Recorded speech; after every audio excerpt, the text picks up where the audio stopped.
안녕하세요. K실드 주니어 9기 단기의 SA 5조 프로젝트 발표를 시작하겠습니다.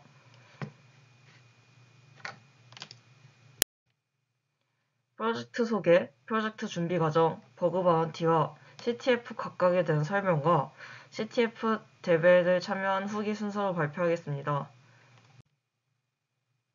저희는 프로젝트 주제를 중간에 한번 바꾸었습니다. 그래서 버그 바운티와 CTF를 둘 다 다루었습니다. 저희가 이 주제를 선택한 이유는 이런 주제를 더 공부해보고 싶었고 경험을 쌓고 싶었습니다. 혼자 하기에는 어렵지만 팀과 멘토님이 있으므로 도전해보고자 했습니다. 일정은 다음과 같습니다. 저희는 버그 바운티에서 CTF 순서로 진행하였습니다. 11월 초에는 버그 바운티에 대해서 잘 설명한 블로그 글을 읽으며 공부하였습니다. 11월 중반에는 읽은 블로그 글을 따라하면서 실제로 버그 바운티를 진행하였습니다. 11월 말에는 버그 바운티 진행에 어려움을 느끼고 CTF로 주제를 바꾸었습니다. CTF 문제풀이 사이트에서 문제를 풀어보면서 공부하였고 12월 1일에 CTF 대회에 참가하였습니다. 저희는 일정을 조율하는데 카톡방과 메타버스를 사용하였습니다. 회의를 통해 주제를 선정하였고 질문이 있으면 서로 주고받으면서 좋은 방법을 논의하였습니다. 각자에게 역할을 분배하고 진행 과정과 결과를 서로 공유하였습니다. 이 과정에서 팀원이 모두 성실하게 참여했습니다. 이 사진은 버그 바운티에 대해서 회의한 모습입니다. 이 사진은 CTF 관련으로 회의하고 정보를 공유하는 모습입니다. 먼저 버그 바운티를 진행한 과정을 자세하게 설명하겠습니다. 해키보이즈라는 블로그에 버그 바운티 튜토리얼을 따라하며 공부하고자 하였습니다. 버그 바운티 대상은 동영상, 사진 재생 프로그램인 KM 플레이어의 옛날 버전으로 선정하였습니다. 프로그램의 헥스 정보에서 파일의 구조를 파악하였습니다. 저희가 사용한 퍼전은 BFF 퍼전입니다. 먼저 BFF 퍼전을 설치하였습니다. 퍼징을 실행해서 크래시 파일을 생성하였습니다. 시간은 오래 걸렸지만 크래시 파일을 얻었습니다. 그러나 크래시 파일을 분석하는 점에서 어려움이 있었습니다. 더 이상 진행하기 어렵다는 결론이 나와서 회의를 통해 주제를 CTF로 바꾸었습니다. 또한 드림액에서 진행하는 기간에 맞는 CTF를 찾아서 이 CTF 대회에 참가하는 것을 목표로 하였습니다. CTF 대회에 참여하기 위해서 문제풀이를 하며 연습했던 것들 중 일부를 소개해드리겠습니다. 먼저 폰업을 문제입니다. 이 문제는 사이즈를 입력받은 후 다음 데이터를 입력받는 문제입니다. 소스코드에 getShare 함수가 보이며 버퍼가 보이므로 BOF 문제 같지만 if문에서 걸러지는 문제가 존재하였습니다. 이 부분이 getShare 함수, 이 부분이 버퍼를 선언하는 부분입니다. 이때 int의 특징을 이용하면 if문을 넘어갈 수 있었습니다. int 같은 변수들은 최대 범위를 넘어가면 반대쪽 끝으로 다시 돌아가는 특징이 있습니다. 처음 사이즈 값으로 0을 주면 if문에 걸리지 않고 실행이 됩니다. 그러나 리드문에서 매개 변수로 들어갈 때에는 -1이 되고 최대 크기인 2의 31승 사이즈가 됩니다. 이는 버퍼의 256 사이즈를 넘기 때문에 BOF를 진행할 수 있습니다. 이러한 특성을 살려서 문제를 풀이하였습니다. 버퍼에서 얼마나 더미 값을 주어야 리턴 함수에 도착하는지를 계산하였습니다. 어셈블리를 해보면 호출하기 전에 서브로 0x104만큼 공간을 확보합니다. 즉 10진수로 260에 SFP의 크기 4바이트를 더한 264만큼 가면 리턴 함수에 도착합니다. 이 리턴에 getShare 함수의 주소를 넣어주면 쉘을 실행을 시킬 수 있을 거라고 생각했습니다. 이러한 모든 과정을 익스플로이 코드로 작성하였습니다. 코드를 실행하고 cat 플래그를 하면 플래그를 얻을 수 있습니다. 안녕하십니까. 이어서 발표를 맡게 된 김도연입니다. 저희가 CTF를 준비하는 과정에 있어서 이제 경험들이 좀 많지 않아 그에 대한 좀 더 쉬운 버전으로 써니나타스라는 사이트로 실습을 진행하였습니다.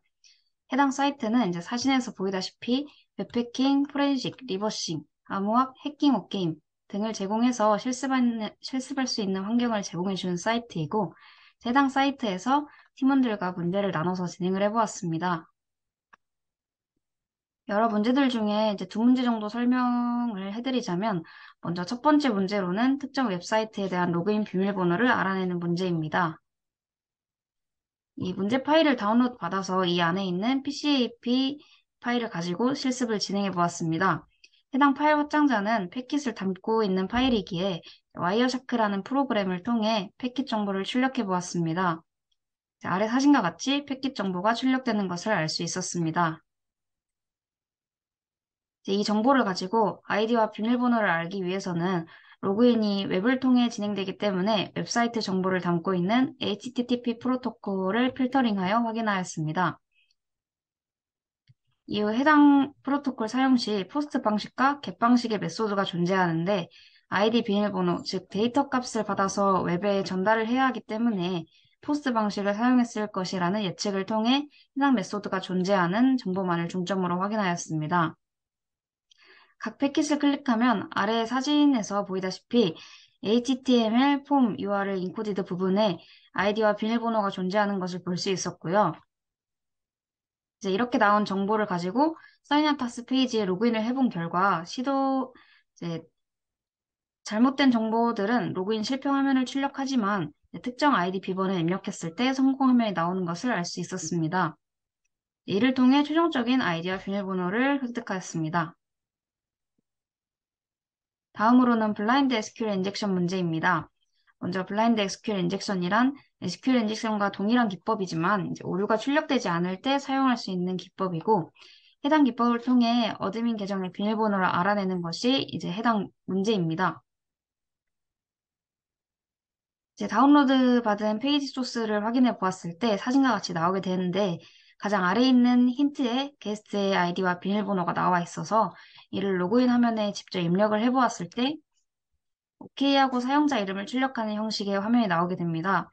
최종적으로 저희가 어드민의 비밀번호를 알아내야 하기 때문에 이제 게스트 아이디와 비밀번호 형식과 비슷하게 어드민을 이제 입력하여 접근을 시도해 보았을 때 false라는 문구가 뜨면서 로그인에 실패하게 되었습니다.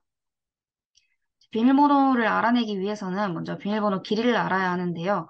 이를 알기 위해서 어드민의 비밀번호가 10자리인지를 알아볼 수 있는 MS SQL을 사용한 해당 구문을 사용하였습니다. 이에 대해 화면에서 로그인 성공 화면이 보였고, 이를 통해 10자리의 비밀번호인 것을 알아내었습니다. 이제 한 글자씩 알아내기 위해서 반복문을 활용해서 이제 파이썬 코드를 실행을 해보았더니 각 자리에 대한 문자 혹은 숫자로 비밀번호가 출력되어서 최종 비밀번호를 알게 되었습니다. 이러한 문제들을 학습하고 저희는 드림액에서 주최하는 CTF에 참가하게 되었습니다.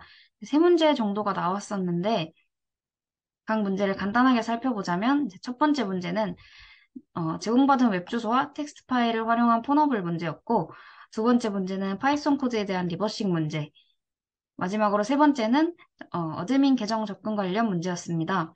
저희가 CTF를 진행하는데 정확한 해결 방안을 찾는 단계까지는 가지 못해서 여러 가지 방법을 시도해 보았다는 것을 이제 세 번째 문제로 예를 들어 설명드리자면, 해당 문제는 이제 아래 그림과 같이 사인업 버튼을 통해 자동으로 회원가입되고 아이디 패스워드를 입력하지 않아도 로그인이 되어서 이제 로그인 창에 취약점이 있지 않을까 하는 추측을 해보았습니다.